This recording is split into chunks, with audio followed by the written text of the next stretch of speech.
Hello students आज मैं discuss कर रहा हूँ कार्बन कंपाउंड के मेन टॉपिक जो कि आपके एग्जाम्स के लिए इंपॉर्टेंट होंगे।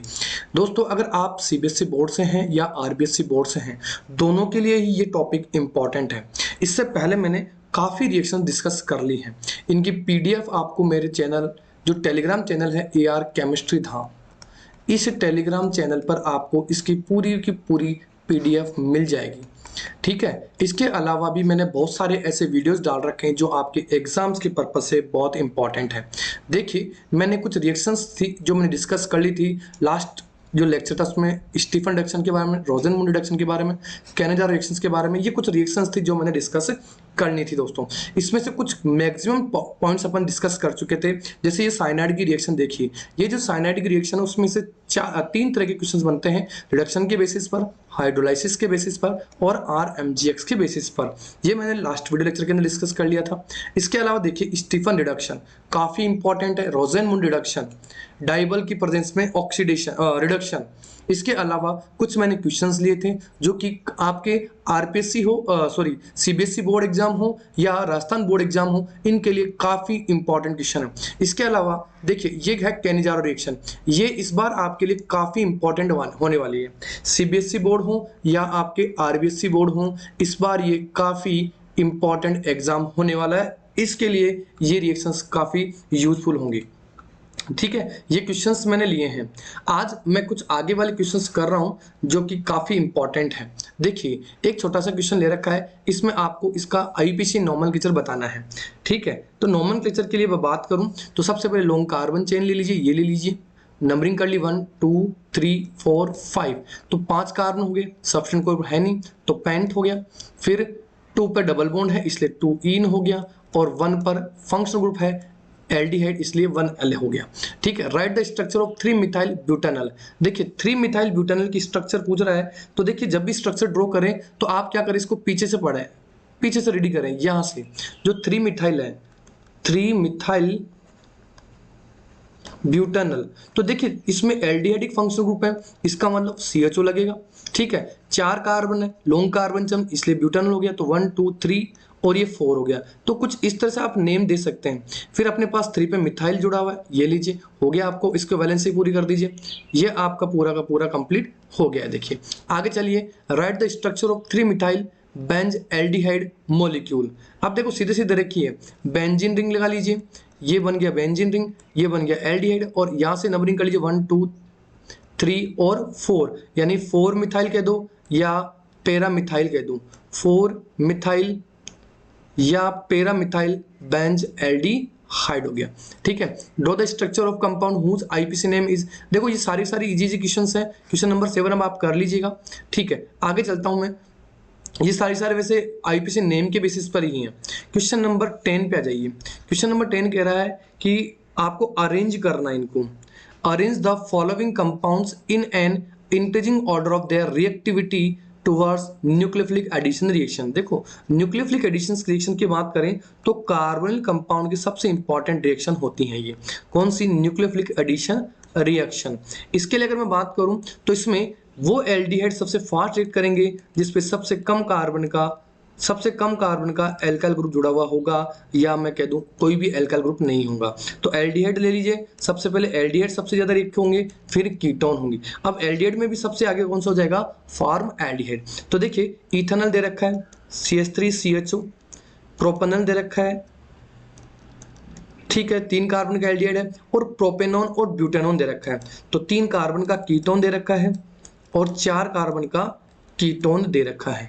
ठीक है, तो सबसे फास्ट रिएक्ट होगा मिथेनॉल, इथेनॉल, फिर प्रोपेनॉल, फिर ऐसे प्रोपेनॉन और फिर 2 ब्यूटेनॉल। तो कुछ इस तरह से आपका ये ऑर्डर अरेंज हो जाएगा। आपको इंक्रीजिंग ऑर्डर बताना है तो सबसे जैसे इसको मैं लिखता हूँ 1 2 3 4, तो इंक्रीजिंग ऑर्डर, क्योंकि तो डिक्रीजिंग ऑर्डर लिख दिया मैंने तो, लेकिन आपको एग्जाम में इंक्रीजिंग ऑर्डर लिखना है तो फर्स्ट, फिर सेकंड, फिर थर्ड एंड फोर्थ, यानी सबसे आगे किसको रखना है? इथेनॉल, फिर प्रोपेनॉल, फिर प्रोपेनॉन और फिर 2 ब्यूटेनॉन। ठीक है, अरेंज। नेक्स्ट क्वेश्चन देखिए 12 वाला। ये क्वेश्चन जरूर आप वीडियो को पॉज करके जरूर सोल्व कीजिएगा, यहीं से क्वेश्चन बनेंगे, एनसीईआरटी के ही बना रखे हैं, और ये क्वेश्चंस आए हुए क्वेश्चंस में ले रहा हूं ताकि आपको काफी हेल्प मिलेगी, क्या पता यहीं से क्वेश्चन रिवाइज हो जाए, रिपीट हो जाए आपके लिए। Arrange the following compound in the increasing order of there boiling point. देखो बॉइलिंग पॉइंट का ऑर्डर पूछ रहा है, तो अगर मैं बॉइलिंग पॉइंट की मैं बात करता हूं तो यहाँ देखिए जहां एच बॉन्डिंग सबसे ज्यादा होगी वहां बॉइलिंग पॉइंट सबसे ज्यादा होगा। तो यहाँ दे रखा है एक तो इथेनॉल, सॉरी इथेनॉल दे रखा है, तो ये तो है इथेनॉल, ये है अपने पास इथेनॉल, और ये दे रखा है प्रोपेनल, प्रोपेनोन। तो एल्केन का तो वैसे ही सबसे कम होता है, तो सबसे आगे तो हो गया अपने पास इथेनॉल। ठीक, इंक्रीजिंग ऑर्डर बताना है इसमें भी, तो ठीक है इसको आगे सबसे रख लीजिए, यहां रख लीजिए इथेनॉल, फिर आ जाएगा इथेनॉल, और सबसे कम हो जाएगा प्रोपेन का बॉइलिंग पॉइंट। ठीक है आगे चलते हैं, ये मैंने ऑर्डर आंसर आ गया इसका। Ethanol is soluble in water. अब देखो इथेनॉल सोल्यूबल क्यों है, क्योंकि अपन जानते हैं कि इथेनॉल आसानी से क्या कर सकता है, वाटर के साथ में एच बॉन्डिंग बना सकता है। तो देखो रीजन तो आपको लिखना ही है, क्योंकि रीजन तो आपको मेंशन करना पड़ेगा, ताकि आपके एग्जामिनर के सामने ये आंसर फिक्स रहे कि जो आंसर आप लिख रहे हो वो करेक्ट लिख रहे हो। क्योंकि जो वर्ड है, जो टर्म है, वो तो आपको लिखनी है, इसके बाद में आप किस तरह एक्सप्लेन कर रहे हो वो बात अलग रहेगी, लेकिन जो मेन टर्म है क्वेश्चन का, सोल्बिलिटी का, वो आपको बताना है। क्यों, क्या कह रहा है, एच बॉन्डिंग बनाने की वजह से। ठीक है, देखिए ये वाटर मॉलिक्यूल है, इधर कार्बन कंपाउंड, इधर कार्बन कंपाउंड, और ये जो बन रही है वो अपने पास क्या बन रही है, हाइड्रोजन बॉन्डिंग बन रही है। चलिए आपको आईपीसी नेम लिखना है, तो ये तो होगी कार्बन चेन, ये 3 पेयर हाइड्रोक्सी ग्रुप हो गया, तो 1 2 3 4, 3 हाइड्रोक्सी ब्यूटेन 1 ओइक एसिड, क्या हो गया, 3 हाइड्रोक्सी ब्यूटेनोइक एसिड हो गया, या 1 ओइक एसिड कह दो। आगे चलिए, ये हो गया अपने पास कीटोनिक ग्रुप, तो नंबरिंग यहाँ हो जाएगी, कीटोनिक फंक्शनल ग्रुप है, 4 पर हाइड्रोक्सी है, 5 कार्बन है, तो 4 हाइड्रोक्सी पेंटेन 2 ऑन हो जाएगा, क्या हो जाएगा, 4 हाइड्रोक्सी पेंटेन 2 ऑन। फिर आगे आईपीसी दे रखा है, तो 1 2 3 4, 3 अमीनो ब्यूटेन नल हो गया, 3 अमीनो ब्यूटेनल हो गया, सीधा सीधा है। यहाँ देखिए ये कीटोन है, नंबरिंग यहीं से हो जाएगी 1 2 3 4, तो देखिए ब्यूट 3 इन 2 ऑन हो जाएगा ये, बिल्कुल। आईपीसी नेम देखिए इसका, देखिए ये तो हो गया लॉन्ग कार्बन चेन, नंबरिंग अपने पास 1 2 3 4, तो 1 पे फिनाइल है, ब्यूटेन और 2 ऑन है, तो ये इसका आईपीसी नेम हो जाएगा। चलिए आगे चलते हैं, देखिए ये कुछ कन्वर्जन्स एबीसी क्वेश्चंस में लेके चल रहा हूँ, काफी इंपॉर्टेंट है, यहीं से कन्वर्जन भी बना सकता है, आपको डायरेक्ट कह सकता है कि इथाइल बेंजीन को बेंजोइक एसिड में कैसे कन्वर्ट करेंगे। तो देखिए ये इंपॉर्टेंट क्वेश्चन है, काफी इंपॉर्टेंट क्वेश्चन है। यहाँ जब भी कोई भी एल्काइल ग्रुप होगा जहाँ कम से कम एक हाइड्रोजन हो, तो ये इसका सॉल्ट बना लेगा। क्या, जैसे अगर पोटेशियम दे रखा है तो पोटेशियम बेंजोइट बना लेगा, क्या बना लेगा, पोटेशियम बेंजोइट, जिसको फर्दर हाइड्रोलाइज कराने पर ये किस में चेंज हो जाएगा, बेंजोइक एसिड में चेंज हो जाएगा। देखिए यहाँ कुछ इस तरह से है ये कि अगर मेरे पास कोई एल्काइल बेंजीन है, समझिएगा काफी इंपॉर्टेंट है, और यहाँ मैं इसकी रिएक्शन कर रहा हूँ केमोनोफोर के साथ में बेसिक मीडियम में, तो ये जो एल्काइल ग्रुप है वो डायरेक्ट किस में चेंज हो जाएगा, बेंजोइक एसिड में कन्वर्ट हो जाएगा। लेकिन अगर आपको स्टेप से बढ़ा के दे रहा है ये एग्जामिनर, अगर आपको स्टेप्स बढ़ा के दे रहा है तो आपको उसी स्टेप से आपको पहले इसका सोडियम या पोटेशियम सॉल्ट बनाना है, इसके बाद में उसको हाइड्रोलाइज करवा करके आपको क्या बना देना है, बेंजोइक एसिड बना देना है। देखिए यहाँ ले रखा है इन्होंने CrO3, तो CrO3 के प्रेजेंस में ये जो साइक्लोहेक्सेनोन है वो किस में चेंज हो जाएगा, कीटोन में चेंज हो जाएगा। तो सबसे पहले साइक्लोहेक्सेनोन बनाएगा, और फिर ये सेमी कार्बेजोइड के साथ में रिएक्शन करके ये बना लेगा सेमी कार्बेजोन। ठीक है, क्या बना लेगा, ये सेमी कार्बेजोन बना लेगा। ये सीधे सीधे क्वेश्चन आते भैया, ये सीधे सीधे क्वेश्चन आते हैं। चलिए आगे चलते हैं अपन, आगे कुछ क्वेश्चन दे रखे हैं। What is the Tollens reagent. देखो टॉलेंस रिएजेंट क्या है, Tollens reagent ammoniacal silver nitrate होता है। क्या होता है, अमोनिकल सिल्वर नाइट्रेट का सॉल्यूशन होता है। अब देखिए इसमें क्या होता है, ammonium hydroxide plus silver nitrate, इन दोनों का ये कंबाइंड मिक्सचर होता है, जिसको कई बार एग्जामिनर AgNH3 होल ट्वाइस +1 के रूप में भी एग्जाम में यूज करता है। ठीक है, काफी इंपॉर्टेंट है, वेरी वेरी इंपॉर्टेंट। ठीक है, चलिए अगर मैं इसकी बात करूं तो ये ओनली एल्डिहाइड्स के लिए, काम में लिया जाता है टेस्ट के लिए। प्रैक्टिकल में अपन ने देखा होगा, आपने टेस्ट करने के लिए यूज किया जाता है। इसके अलावा मैं बता दूं कि ये ऑक्सीडाइज्ड हो जाते हैं, ये एल्डिहाइड इस अमोनिकल सिल्वर नाइट्रेट की प्रेजेंस में ऑक्सीडाइज हो जाएगा और Ag प्लस Ag में रिड्यूस हो जाएगा। यानी मैं ये कह दूं कि ये एक ऑक्सीडाइजिंग एजेंट की तरह यहाँ पर ये वर्क करता है। क्लियर है। क्वेश्चन नंबर 3 में आ जाइए। क्वेश्चन नंबर देखा है, name the reagent use in the following reactions. इसमें देखो ये अपने पास कीटोन है, आपको दिख रहा होगा। थोड़ा सा आपको क्या करनी होगी, ब्राइटनेस चेंज करनी होगी, इसकी क्वालिटी चेंज कर लेना। 360 पर आप चेक कर लीजिए, 360 पर आपको क्लियर दिख जाएगा क्वालिटी के अंदर। ये एसीटोन है और इसको किसमें चेंज कर रहा है, रिडक्शन करवा रहा है। तो यहाँ लिथियम एल्यूमिनियम हाइड्राइड ले सकते हैं, सोडियम और इथेनॉल ले सकते हैं, इसके अलावा निकल, पैलेडिनियम और प्लेटिनम, इनमें से कोई सा भी रिएजेंट आप यूज कर सकते हैं। इसके अलावा दे रखा है देखो इथाइल बेंजीन दे रखा है और सोडियम सॉल्ट और पोटेशियम सॉल्ट बना रखा है। तो थोड़ी देर पहले मैंने बताया था कि अगर KOH और KMnO4 को ले लूंगा तो बेसिक मीडियम में ये ऑक्सीडाइज हो जाएगा और ये सोडियम पोटेशियम बेंजोइक एसिड बन जाएगा, जिसको अगर आप फर्दर एसिडिक मीडियम में हाइड्रोलाइज कराओगे तो ये बेंजोइक एसिड में कन्वर्ट हो जाएगा। चलिए आगे चलिए। डिस्टिंक्स बिटवीन, आपको ये कीटोन दे रखा है, गौर से देखिए कीटोन है और यहाँ पे भी कीटोन है, इन दोनों में डिस्टेंस बताना है।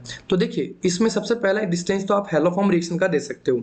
कौन सी रिएक्शन का, हेलोफॉर्म रिएक्शन का। अब हेलोफॉर्म रिएक्शन की ट्रिक याद रखना, यहाँ पर NaOH के साथ में H2 हो सकता है या NaOX के साथ में, ठीक है, ये रिएक्शन करवा सकता है इसके साथ में। ऐसे ही KOH के साथ में H2 हो सकता है या KOX ले सकता है। अब देखिए हेलोफॉर्म ऐसे कंपाउंड देंगे, ऐसे एल्डेड कीटोन जिनके अंदर ये वाला ग्रुप प्रेजेंट होगा। अगर ये वाला ग्रुप है तो इजीली हेलोफॉर्म रिएक्शन दे देगा, अदरवाइज नहीं देगा। अब देखिए बच्चों, यहाँ पर इस कीटोन में यहाँ पर ये जो ग्रुप है ये इजीली हेलोफॉर्म रिएक्शन देगा और यहाँ पर ये इजीली हेलोफॉर्म रिएक्शन नहीं देगा। चलिए आगे क्वेश्चन नंबर 5 पे आ जाइए। Arrange the following in increasing order of their reactivity toward the nucleophilic addition reaction. ये अपन कर चुके हैं अभी भी। ये फॉर्मेल्डेहाइड सबसे फास्ट देगा, इसके बाद में ये इथेनॉल देगा और फिर बेंज एल्डिहाइड। बेंज एल्डिहाइड को पीछे क्यों रख रखा है, क्योंकि जो बेंजीन रिंग है वो क्या करता है, इस बेंजीन रिंग पर ये जो CHO ग्रुप है, यहाँ CHO ग्रुप एक मेटाडाइटिंग ग्रुप की तरह काम करता है। इसका मतलब ये हुआ कि जो CHO ग्रुप है वो तो इलेक्ट्रॉन विड्रॉ की तरह काम करेगा। किसकी तरह काम करेगा, ये ऐसे रेजोनेंस शो कर सकता है, इस तरह से रेजोनेंस शो कर सकता है। तो इस केस में इसकी reactivity toward the nucleophilic addition वो क्या हो जाती है, कम हो जाती है, क्योंकि यहाँ पर ये बेंजीन अपना -I इफेक्ट या मैं कह दूं इलेक्ट्रॉन विड्रॉ की तरह भी काम कर सकता है यहाँ पर। ठीक है, तो जाहिर सी बात है कार्बन पर जितना ज्यादा पॉजिटिव चार्ज होगा न्यूक्लियोफाइल का एडिशन उतना ही तेज होगा, और ये तो एक इलेक्ट्रॉन रिच स्पीसीज है और इलेक्ट्रॉन रिच स्पीसीज की वजह से इस कार्बन की reactivity towards nucleophilic addition benzaldehyde की कम हो जाती है। ठीक है, क्वेश्चन नंबर 6 में आ जाइए। डाइबल ले रखा है तो ये किस में चेंज हो जाएगा, CnCHO में चेंज हो जाएगा। ये अपन लास्ट डिस्कस कर चुके हैं इस रिएक्शन को भी स्टीफन रिडक्शन के साथ में। अब देखिए क्लोरीनेशन करवा रहा रेड फॉस्फोरस की प्रेजेंस में, तो ये हो गई अपने पास हेल-वोलार्ड-जेलेंस्की रिएक्शन, HVZ रिएक्शन, जहां अल्फा हेलो कार्बोक्सिलिक एसिड का फॉर्मेशन होता है। तो यहाँ पर ये अल्फा कार्बन है और यहाँ पर ये Cl जुड़ जाएगा और ये अपने पास 2-क्लोरोप्रोपेनिक एसिड बन जाएगा। आगे दे रखिए रोजेनमोन रिडक्शन दे रखिए, देखो बेंजोइल क्लोराइड है और रेड पैलेडियम के साथ में बेरियम सल्फेट दे रखा है, तो ये C6H5CHO यानी एल्डिहाइड का फॉर्मेशन कर देगा। चलिए आगे चलते हैं। आगे देखते हैं name of the reagent in the following reaction. वही कीटोन है, मैंने बता दिया लिथियम एल्यूमिनियम हाइड्राइड कुछ भी ले सकते हो इसमें, ये मैं करवा चुका हूँ पिछले वाले क्वेश्चंस के अंदर। चलिए बच्चों आगे चलते हैं। आगे आपको बताना है कि ये मैं करवा चुका हूँ आगे। अब देखिए यहाँ पर वही इथाइल बेंजीन ले रखा है, तो KMnO4 की प्रेजेंस में बेसिक मीडियम में बेंजोइक एसिड में चेंज हो जाएगा। ऐसे ही यहाँ सोडियम साइनाइड ले रखा है, तो यहाँ ये एल्डिहाइड की रिएक्शन होगी। किसकी रिएक्शन होगी, एल्डिहाइड की रिएक्शन होगी, क्योंकि अपन जानते हैं कार्बन कंपाउंड पर अगर मैं HCN का एडिशन करवाता हूँ तो ये साइनोहाइड्रिन बनाएगा। क्या बनाएगा, साइनोहाइड्रिन का निर्माण करेगा। तो यहाँ पर ये जो कंपाउंड है वो कुछ इस तरह से अपने को प्रोडक्ट दे देगा। COOH है एक तरफ, तो एक तरफ तो OH बना दीजिए और एक तरफ CN बना दीजिए और ये इसके ऑर्थो पोजीशन पर COOH, ये प्रोडक्ट बन गया भैया। ठीक है, क्वेश्चन नंबर 2 पे आ जाइए। क्वेश्चन नंबर 2 में SOCl2 दे रखा है, तो कार्बोक्सिलिक एसिड की रिएक्शन होगी। अगर कार्बोक्सिलिक एसिड की मैं बात करूं तो यहाँ ये COOH किस में चेंज हो जाएगा, SOCl2 में चेंज हो जाएगा। एज दैट इज और कुछ नहीं करना है, C+OCH3 और COCl। ठीक है, चलो ये भी हो गया होगा। COOH ब्रोमीन डाल रखा है FeBr3, तो ये जानते हैं अपन कि ये मेटाडाइटिंग ग्रुप है, तो मेटाडाइटिंग ग्रुप है तो मेटा पोजीशन पर क्या जोड़ेगा, Br जोड़ देगा। देखो अगर काफी इंपॉर्टेंट है, अगर आप CBSE बोर्ड से हैं तो काफी सारी वीडियोस मैंने पहले से भी डाल रखे हैं टर्म 2 के नाम से।